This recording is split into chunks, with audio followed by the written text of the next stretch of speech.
Hey everybody, welcome to Dark Alchemy Part 3.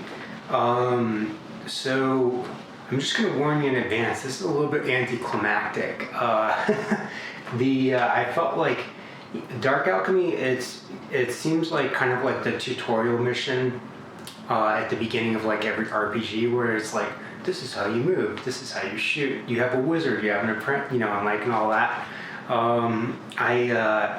I was going to do something super gamey. I was going to get an apprentice out of game. I was going to save up. The last mission you can use your wizard and your apprentice for the first time. The second mission you can use the wizard or the apprentice. So I was going to hire an apprentice out of game if we got enough money. We got enough money. I decided that was too gamey. I kind of explained that in like the intro past me explained that. So yeah, special rules for Dark Alchemy again, where you can pick up as many pieces of treasure. Each character can pick up as many pieces of treasure as they want. They're just stuffing potions in their pockets, and then they don't take the hit to their fight stat or their move. This scenario, the warehouse is on fire. This is spreading flames. So basically, there's a countdown. By the end of turn 10, the whole warehouse explodes, and every character that is still in the warehouse by the end of turn 10 is considered to be dead. So you have to do their rolls for them and then see if you can play this scenario again. But technically, in Dark Alchemy, if somebody dies in the scenario, even if they come back like injured or whatever, they're knocked out for the rest of the game. So anyways, we kind of like masterfully handled everything in this. I don't know if that's because of my like battlefield control wizard build. I felt like they did an amazing, she did her job. They got out of there like by like turn 5. Everybody was off the map with every piece of trick. Alright, I'll stop. I'll just let you see for yourself. And anyways, this is going to be the last episode of Dark Alchemy, but I think that I'm going to play, what I want to do is play Perilous Dark with these guys. I want to keep going and do Perilous Dark because Perilous Dark is another solo campaign and it's very difficult. Joe describes it as playing solitaire, like you're going to lose most of the time. So I figure if they have a few levels under their belt, maybe like a good warband, a good build, a few spells, maybe they'll have a better chance.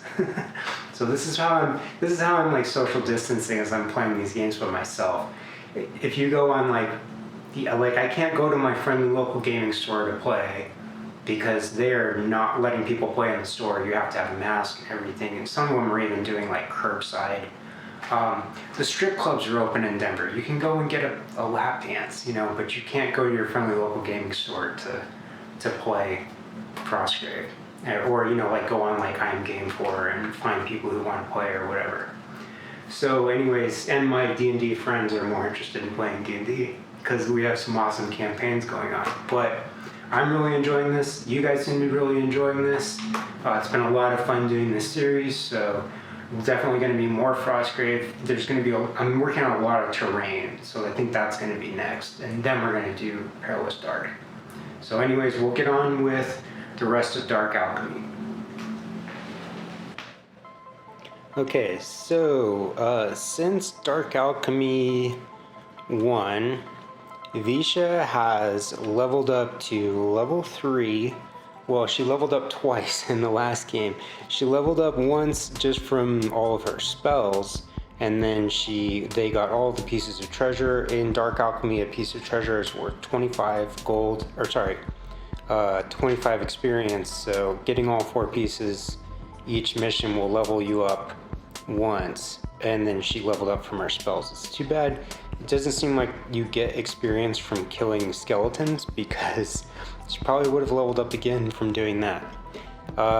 So yeah, I played Dark Alchemy 2, I played Skeleton Run twice, and I'm keeping my treasure rolls from the first attempt, and then I'm keeping the number of spells that I cast from the second attempt. I think that future me probably explained that. So anyways, one other thing that I'm doing is that I'm keeping the warband the same. My original plan was to hire an apprentice out of game and have him come on in the very last mission, but I decided that was a little too gamey, because it's supposed to be like a survival horror thing where you're just going from one scenario to the next and just kind of surviving. And so I decided that it would not be possible for them to hire an apprentice, and they're just going to hopefully get an apprentice. They have 125 gold, a couple of potions to sell, a scroll, etc. So hopefully we'll just get that last little bit of gold that we need from this scenario to hire an apprentice. And I'm thinking about maybe continuing with these guys and playing Perilous Dark with them solo, because this is part of how I'm social distancing. Visha did pick up one new spell from her, the grimoire that she picked up, which is Grenade, and it's not an aligned school, it's a neutral school, so she actually needs a 14 to get it off, which is not so great. And she put one of her level ups into casting Glow on a 9 because she uses that spell constantly. Special rules for this scenario: there are vats of chemicals on the map that are on fire, and the flames are spreading. And on an initiative roll of a 1 or a 2, the flames just spread in a random direction. And at the beginning of the game, you can come onto the board at any edge. We're supposed to be playing on a 3x3. I don't have quite enough stuff to make a 3x3. What I need is a lot more of these, my like dungeon tile things. So I'm gonna make more of those. I'm working on a lot of Frostgrave terrain right now. And then you can come on at any edge of the board. You can leave off of any edge of the board for the first time. And also there are 6 pieces of treasure on the map for the first time instead of 4. So we could conceivably get another level up pretty easily, or 2 levels up pretty easily, just by grabbing all the treasure and then casting 5 spells. So yeah, there's treasure at, let's see, 16 inches, 24, and 32. And that is the opposite edge of where the warband is coming in on this side. So first off, we also have to roll to see where the random fire flingers show up.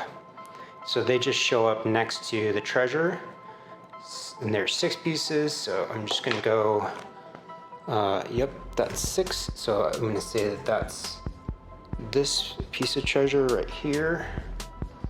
And I'm using these Descent into Avernus D&D minis, WizKids pre-painted guys.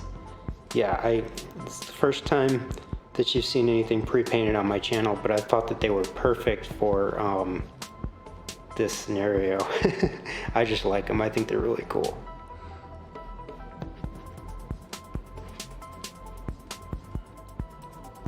Another fire flinger will show up on 5, which is going to be right here.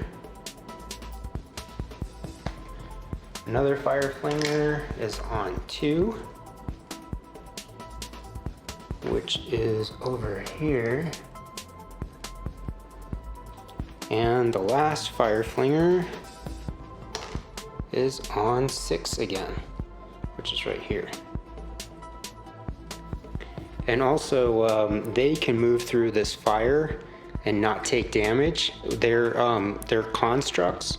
And basically the the wizards that were working in this potion factory, warehouse, or whatever, they just had them, you know, flying or walking around, whatever, so that they could just have fire ready whenever they needed it. And now that they're not there anymore, they just kind of run around berserk. So in the true survival horror theme of this game, we're just going to keep the warband together and hopefully get everybody out alive. There is 10 turns total in this scenario, and then the whole warehouse is on fire and everybody is treated as dead. You can replay the scenario, but if somebody doesn't survive their death roll, they aren't coming back, not until the very end of the scenario. As usual, the warband is going to be using frosty blue dice, and the creatures are going to be using my cursed player killer dice. And we roll for initiative. On a 1 or a 2, the fires move in a random direction. That's a 19. That's good. Fires don't move. They just stay on top of these vats. And Visha, wizard phase, is going to move up. 1, 2, 3, 4. She's going to see a fire flinger. She's going to duck into cover and cast glow on this guy. She needs a 9 to get it off now. That's an 18. She does get it off. And one thing that I'm going to be doing differently this game that I do in D&D is I'm going to be putting markers on these guys to keep track of who has what spells on them. So this guy is glowing now. We use that for like curse and hunter's mark, etc. So he's glowing. Visha, I'm going to say that she signaled the rest of the warband that there is monsters and lots of fire. And Rail is going to take the first shot. 2, 1. He tries to get in cover 2, 3, 4, 5, and then he has cover. This guy also has 1 piece of cover, but he's glowing. The fire flingers are fight.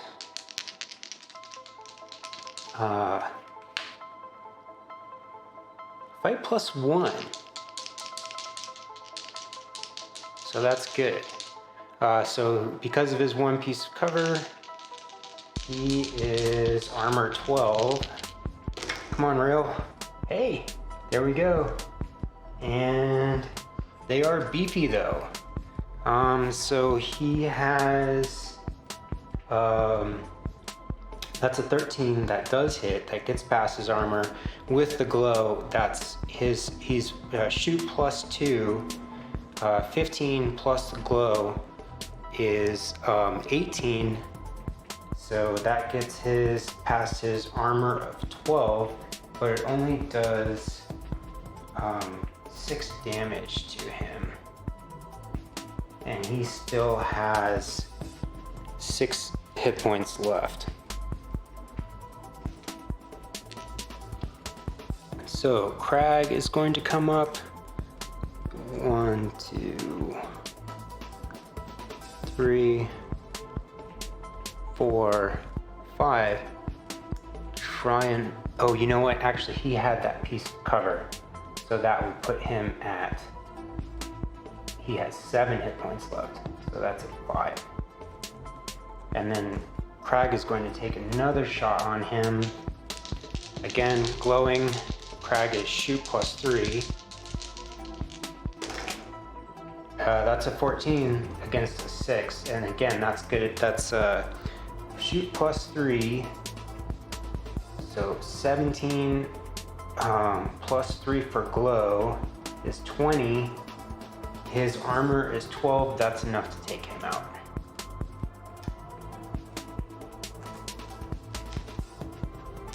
One down.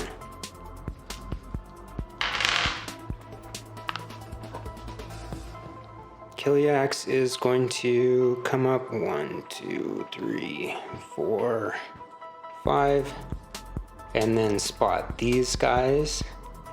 And I think he is going to just stand there and try to protect the members of his warband.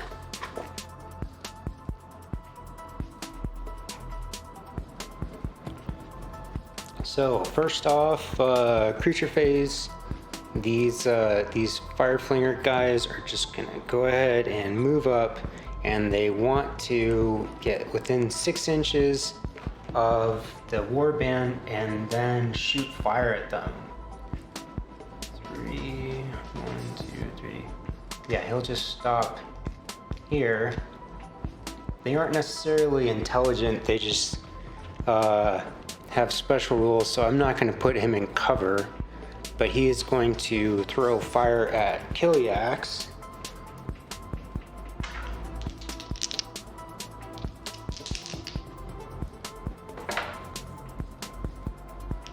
Kiliax is fight +4. The fire flinger is shoot +3, so pretty straight give and take here. That's a 12, and he is shoot plus, or let's see, 9, fight +4, shoot +3. Yeah, that puts him at 13 fight and then 15 shoot. So 3 points of fire are going to go past Kiliax's armor. This fire flinger is going to do the same thing. 1, 2, 3. And take another shot on Kiliax.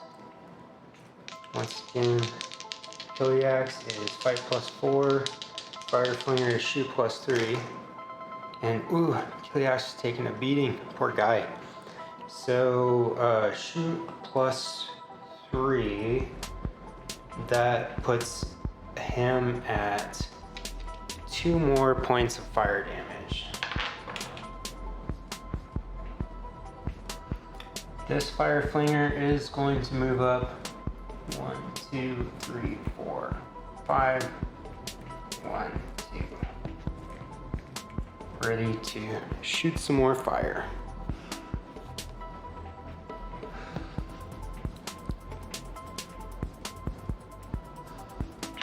Initiative, that's a 1, and the fire is going to move in a random direction. We'll do this one first.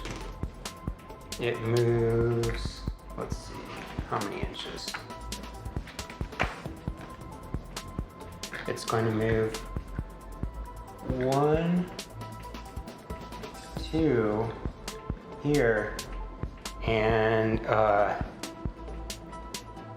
it's going to be on top, almost on top of this piece of treasure, which is going to be a problem if we want to pick it up.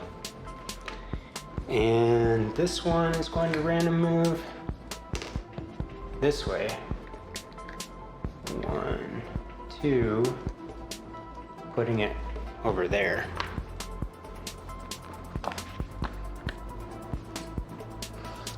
This fireball over here is going to move 1, 2, this way, blocking the exit.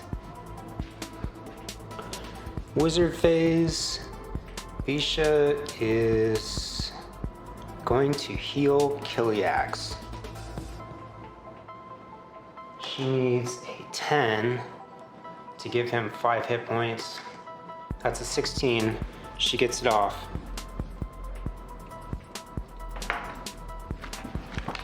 Kiliax is back at full health again and back in the game. And she is going to move up. 1, 2, yeah. 1, 2, 3, 4. Stay within cover, and hopefully this fire does not move this direction, and light her up next turn. So soldier phase, Blvck is going to go right here. 1, 2, 3, 4.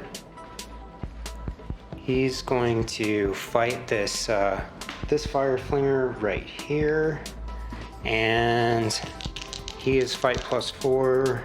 The fire flinger is fight +1.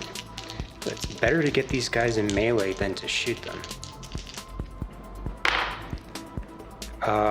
That's a lot. Let's see. Fight +4 to his his armor of 12. That is a 19. So he has 7 points of damage on him.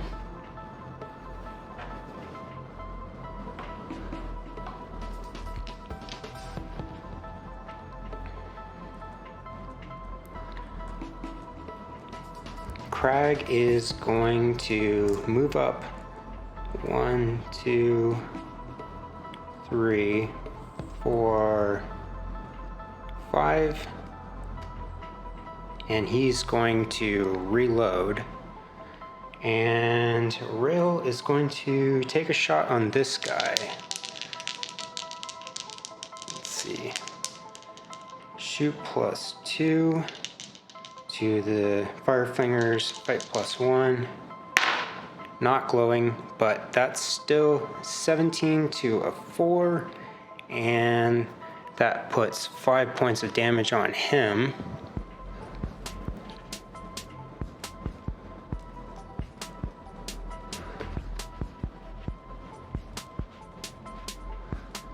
And Rail is going to go ahead and move up. 1, 2, 3, 4, 5, 6, 7. He's going to get into base to base with this guy.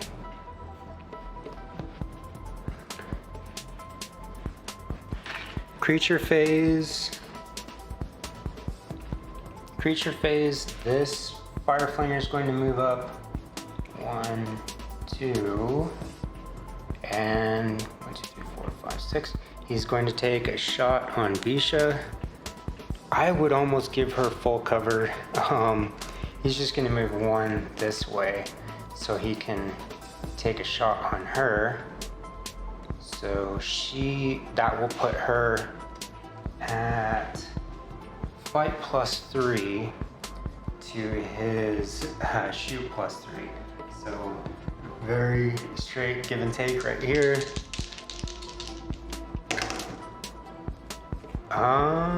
11, 14, and Blvck is armor 10, so she gets 4 points of fire damage on her. Over here, these two fire flingers, what they want to do is to win the fight and then push these guys back. They don't want to be in melee with them, they want to shoot. So this one, we'll say, is going to fight Blvck because he's the only one in base to base with him. Try and push him back. Again, fight +1 to Blvck's fight +4. And I don't think that Crag can snap 2 because he didn't actually move. That's a 19. This guy is toast.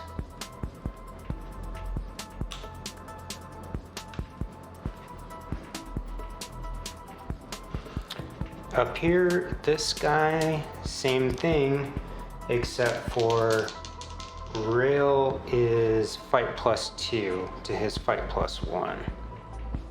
Oh, you know what, Blvck, she took 1 less point of fire damage because she has a staff. She blocked a little bit of that damage. So, alright, pretty straight give and take here. That's a 4 to a 14. He's going to win combat, but he only does 2 points of damage to him, and then he's going to push Rail back. And then special rules.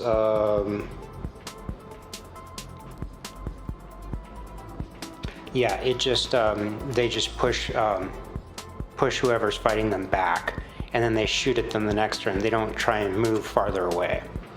That's what their AI says that they do. So, rolling initiative. Do the fires move on top of the treasure or on top of poor Visha? They do not. They stay in the same place. And that is wizard phase. So Visha is not too hurt. She only took 4 points of damage from this guy, so she's gonna go ahead and cast glow on him, and then she needs a 9 to get that off. She'll cut for 2. And she's going to go ahead and move up. 1, 2, 3, 4, 5, and then try to pick up this piece of treasure on the next turn and hope that somebody can shoot that guy.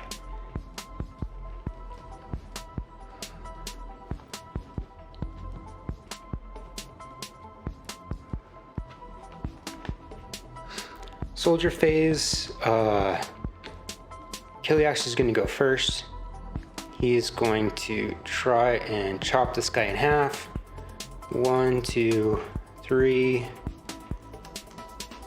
He is not looking so hot. He is almost halfway down, and he's going to take a swing at him. And that's going to be fight +4 to fight +1. And that's a 19. This guy is dosed. Almost all the fire flingers down, except for one.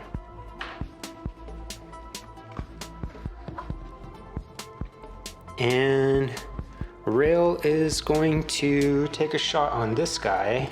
Crag did reload, so he can take a shot if Rail misses, or hopefully they'll both hit.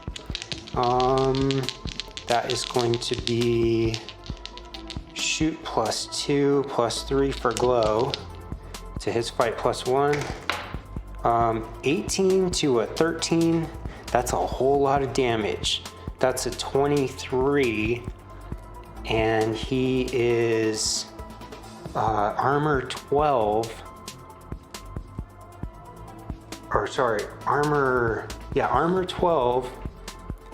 And that is, let's see, 18 5 +5, 23. So he is down to 1 hit point left. And I think Rail is going to run over and grab a piece of treasure if he can. 1, 2, 3, 4, 5, 6, 7, and then he'll pick up this piece of treasure next turn and hopefully not get lit on fire. And Crag, it's all on you, bud. All you need to do is shoot this guy. You are shoot +3, +3 for glow, his fight +1. That is 20 to 20. And I believe that means that he still does damage, because if it was a melee fight, they would both do damage. So I think that's it. That's the last fire flinger. Toast out of the game.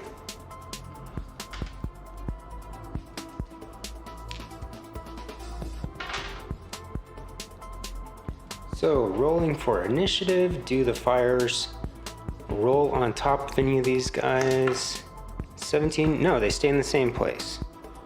So wizard phase, Visha is going to grab a piece of treasure right here, and then she's going to go ahead and move.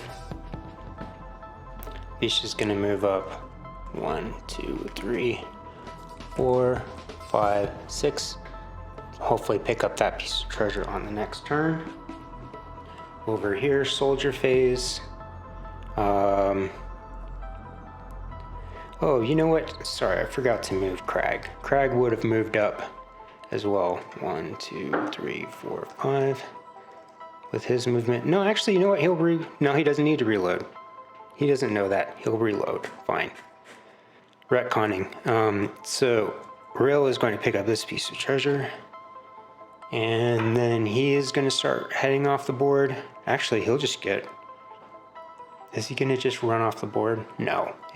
He sees another piece of treasure over there.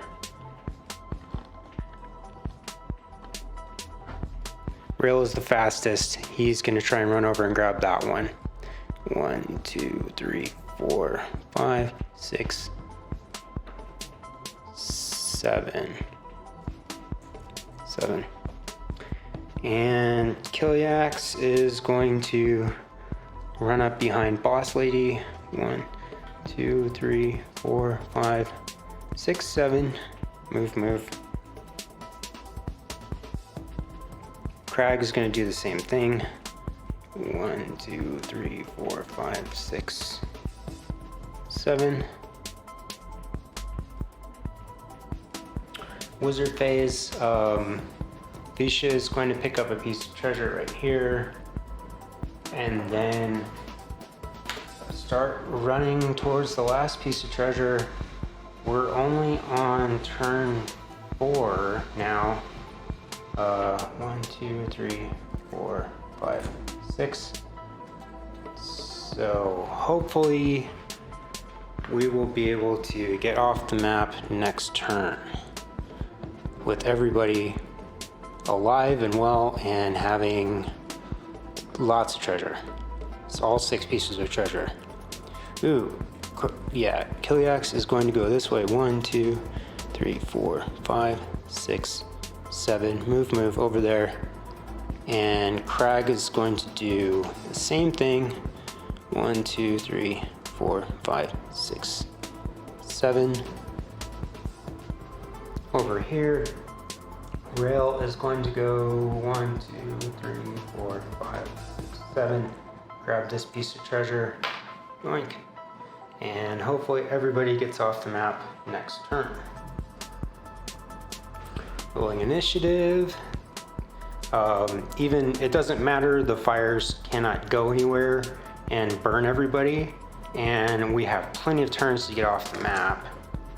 So that's an 8. The fires don't move. And over here, Visha is going to grab a piece of treasure, yoink, and then start making her way off the map. 1, 2, 3, 4, 5, 6. Next turn.